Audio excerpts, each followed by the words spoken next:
Hello दोस्तों and welcome to Score Clever. मैं हूं जिया, आपकी current affairs expert. And hello everyone, मैं हूं विराट और हमारे सभी फ्यूचर बैंकर्स को भी अ वेरी वार्म वेलकम। आज हम डिस्कस करेंगे 26 सितंबर 2025 की सारी important current affairs specially curated for your IBPS banking exams. और ये सारा कंटेंट हमने लिया है हमारे daily banking premium current affairs PDF से। Exactly, and the best part, ये PDF हमारे स्कोर क्लेवर टेलीग्राम चैनल पर एब्सोल्युटली फ्री मिलती है। इसमें सिर्फ एग्जाम के लिए नीडेड इन्फॉर्मेशन होती है, एकदम कंसाइज। फिर भी इसकी परफॉर्मेंस बाकी सोर्सेज से कहीं बेहतर है। कम पढ़ो, स्कोर ज्यादा करो। चैनल ज्वाइन करने का लिंक नीचे डिस्क्रिप्शन में है। तो चलिए शुरू करते हैं आज की पहली नेशनल न्यूज के साथ। Uttarakhand gets its first AI centre. Oh वाह, ये तो बड़ी खबर है। कहाँ पर खुला है ये सेंटर और किसने इनॉग्रेट किया? इसे इनॉग्रेट किया है यूनियन मिनिस्टर जितेंद्र सिंह ने देहरादून की ग्राफिक एरा यूनिवर्सिटी में। ये 1.5 लाख स्क्वायर फीट की फैसिलिटी है जिसे बनाने में करीब 10 करोड़ रुपए से ज्यादा लगे हैं।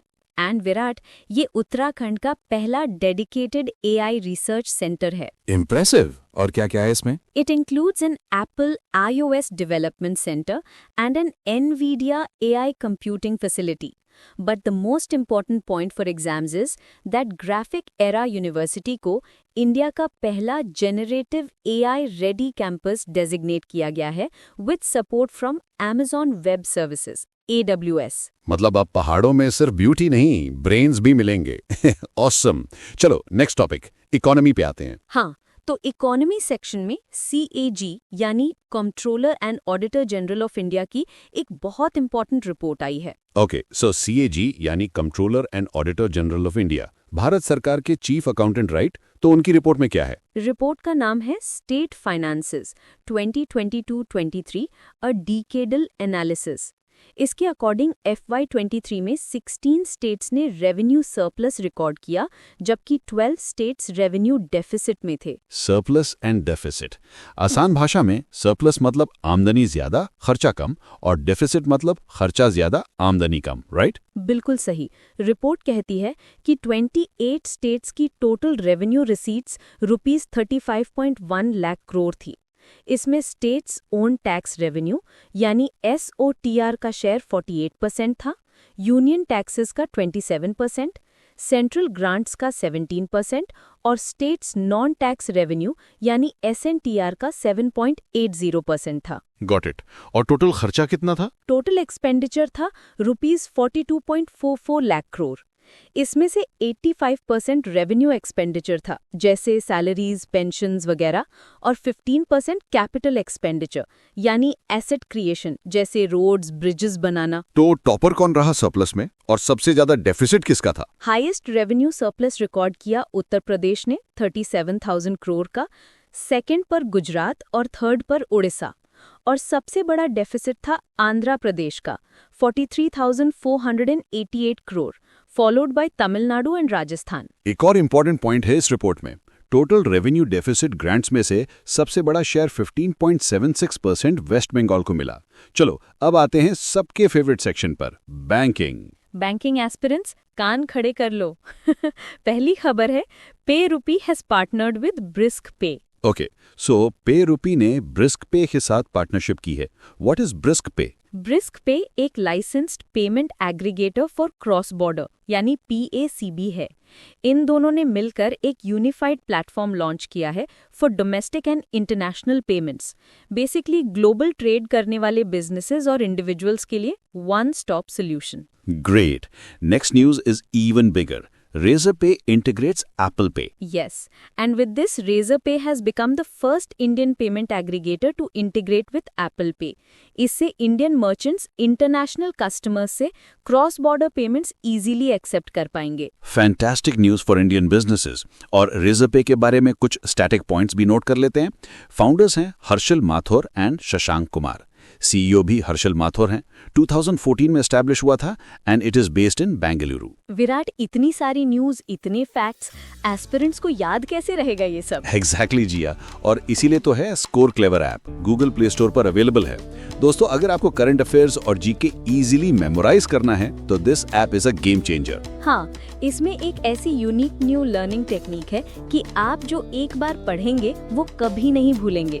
It's design to make learning permanent. GK memorise करना अब बच्चों का खेल है। सो डोंट वेट, पॉडकास्ट के बाद सीधा प्ले स्टोर जाकर स्कोर क्लेवर ऐप डाउनलोड करना। The link is in the description. Now back to the news.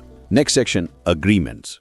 पहला है, डिपार्टमेंट ऑफ टेलीकम्युनिकेशंस यानी डीओटी ने फाइनेंशियल इंटेलिजेंस यूनिट इंडिया के साथ एक एमओयू साइन किया है। नाम से ही क्लियर है, to combat cyber crimes and financial fraud. DOT देगा अपनी टेलीकॉम इंटेलिजेंस और FIUIND देगा अपनी financial intelligence. Team work makes the dream work. Exactly. Next, India और ऑस्ट्रेलिया ने ऑर्गेनिक प्रोडक्ट्स के लिए एक म्यूचुअल रिकॉग्निशन अरेंजमेंट MRA साइन किया है। आसान भाषा में, दोनों देश एक दूसरे के ऑर्गेनिक प्रोडक्ट्स के स्टैंडर्ड्स को रिकॉग्नाइज करेंगे। इससे ऑर्गेनिक ट्रेड बूस्ट होगा और स्टेक होल्डर्स के लिए न्यू अपॉर्चुनिटीज क्रिएट होंगी। Good move. और कोई MOU? Yes, the Ministry of Labour and Employment has signed an agreement with Zepto. Zepto National Career Service यानी NCS पोर्टल पर 10,000 जॉब पोस्टिंग्स क्रिएट करेगा। ये गवर्नमेंट की स्ट्रैटेजी है to formalise the gig economy. Great initiative for the youth. अब आते हैं reports पर। सबसे पहले है Mercedes Benz Hurun India wealth report and luxury consumer survey 2025। इसके according Maharashtra is the richest state in India with 1.78 lakh millionaire households. वाह, महाराष्ट्र के बाद कौन है? Followed by Delhi, Tamil Nadu, Karnataka and Gujarat. और इंडिया की मिलियनेयर कैपिटल है आमची, Mumbai with 1.42 lakh millionaire households. Report के कुछ और इंटरेस्टिंग फाइंडिंग्स भी हैं, जैसे वेल्दी इंडिविजुअल्स के लिए टॉप एसेट चॉइस है stocks, most preferred payment mode है UPI, most preferred Indian private bank है HDFC बैंक और टॉप इंटरनेशनल प्राइवेट बैंक है सिटी बैंक, और ओवरसीज इन्वेस्टमेंट के लिए टॉप डेस्टिनेशन है USA। सही है। नेक्स्ट रिपोर्ट है WTO की on AI and global trade. WTO, world trade organisation, what is their report से?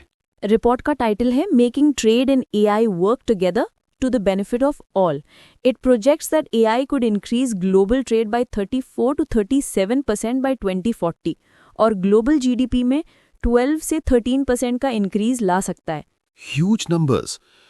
WTO का स्टैटिक जीके भी इंपॉर्टेंट है। डायरेक्टर जनरल हैं Ngozi Okonjo Iweala. Headquarters Geneva, Switzerland में है। Established in 1995 and it has 166 members. Perfect. अब आते हैं इंटरनेशनल न्यूज पर। एक बहुत बड़ी खबर है, BBNJ ट्रीटी यानी हाई सीज ट्रीटी अब कानून बन गया है। BBNJ मतलब बायोडाइवर्सिटी बियॉन्ड नेशनल ज्यूरिसडिक्शन। तो इससे कानून बनने के लिए क्या करना पड़ा? इसके लिए 60 कंट्रीज का रैटिफिकेशन यानी अप्रूवल जरूरी था और मोरक्को 60th कंट्री बनी है टू रैटिफाई इट। अब ये ट्रीटी जनवरी 2017-2026 से लागू हो जाएगी। इसका मेन एम है इंटरनेशनल वाटर्स में मरीन प्रोटेक्टेड एरियाज यानी MPAs एस्टैब्लिश करना। Fantastic for our oceans. चलो अब डिफेंस सेक्टर की तरफ चलते हैं। मिनिस्ट्री ऑफ डिफेंस ने हिंदुस्तान एरोनॉटिक्स लिमिटेड यानी HAL के साथ एक मेगा डील साइन की है। It's worth over 62,370 crore rupees. Wow, किस चीज के लिए? For the procurement of 97 light combat aircraft LCA Mark 1A for the Indian air force. Delivery 2027-28 में शुरू होगी। इसमें इंडिजिनस कंटेंट 64% से भी ज्यादा होगा। और कुछ डिफेंस अपडेट्स। हाँ, स्वान डिफेंस एंड हेवी इंडस्ट्रीज ने सागरमाला फाइनेंस कॉर्पोरेशन लिमिटेड और गुजरात मैरीटाइम बोर्ड के साथ MOU साइन किए हैं for ship building. Also PM Narendra Modi ने 16th combined commanders conference CCC को कोलकाता के विजय दुर्ग में इनॉग्रेट किया। इसकी थीम थी the year of reforms, transformation for the future. यहाँ PM ने Indian armed forces vision 2047 document unveil किया और आर्मी, नेवी, एयरफोर्स के एजुकेशन ब्रांचेस को मर्ज करके एक यूनिफाइड 3 सर्विस एजुकेशन कोर बनाने का अनाउंसमेंट किया। साथ ही 3 जॉइंट मिलिट्री स्टेशंस भी एस्टैब्लिश किए जाएंगे। एक और क्विक अपडेट है, इंडियन नेवी को India build under water remotely operated vehicles यानी UROVs मिल गए हैं। इसे उड़ीसा बेस्ड ओरैटिया टेक्नोलॉजीज ने बनाया है। चलो अब फटाफट बचे हुए सेक्शंस कवर करते हैं। बिजनेस में garden reach ship builders and engineers limited ने जर्मनी की एक कंपनी के साथ 4 हाइब्रिड मल्टीपर्पज वेसल्स बनाने के लिए $62.44 मिलियन का कॉन्ट्रैक्ट साइन किया है। साइंस में CSIR NISCPR ने 80th UN जनरल असेंबली में साइंस समिट 2025 में वर्चुअली पार्टिसिपेट किया। समिट की थीम थी women and girls in science. और एस्ट्रोनॉमर्स ने एक नया quasi satellite of the earth discover किया है जिसका नाम है 2025 PN7। टोटल क्वाजी मून्स अब 7 हो गए हैं। स्पोर्ट्स पे आते हैं। इंडिया को अपनी पहली फ्रेंचाइज बेस्ड आर्चरी लीग मिल गई है, the archery premier league. Actor Ram Charan इसके ब्रांड एम्बेसडर हैं। फर्स्ट एडिशन न्यू दिल्ली में होगा। टेनिस में टीम वर्ल्ड ने 8th लेवर कप 2025 जीत लिया है। Taylor Fritz of USA was the hero. और फॉर्मूला 1 में मैक्स वर्स्टैपन ने अज़रबैजान ग्रां प्री 2025 जीत लिया है। No surprises there. एब्सोल्युटली। अब लास्ट में इंपॉर्टेंट डेज। सितंबर 18 को 2 इंपॉर्टेंट डेज ऑब्जर्व किए जाते हैं। पहला international equal pay day by the UN और दूसरा world bamboo day by the world bamboo organisation. Remember bamboo it's very versatile. Phew, that was a lot of news for one day. और इसको test करने का best तरीका क्या है जिया? The one and only current affairs league on Telegram. The IPL for current affairs. दोस्तों, रोज रात 8 बजे हमारे टेलीग्राम चैनल पर इसी दिन के करंट अफेयर्स पर एक लाइव क्विज होता है। ये एक मंथली लीग है। आपके स्कोर्स पूरे मंथ काउंट होते हैं और मंथ एंड पर विनर्स को मिलते हैं exciting rewards. So what are you waiting for? जल्दी से ज्वाइन करो हमारा Telegram channel current affairs league, CA space league. Joining link नीचे डिस्क्रिप्शन में है। Yes. See you all tonight at 8 PM sharp. तब तक के लिए keep learning with Score Clever. Bye bye. Take care दोस्तों।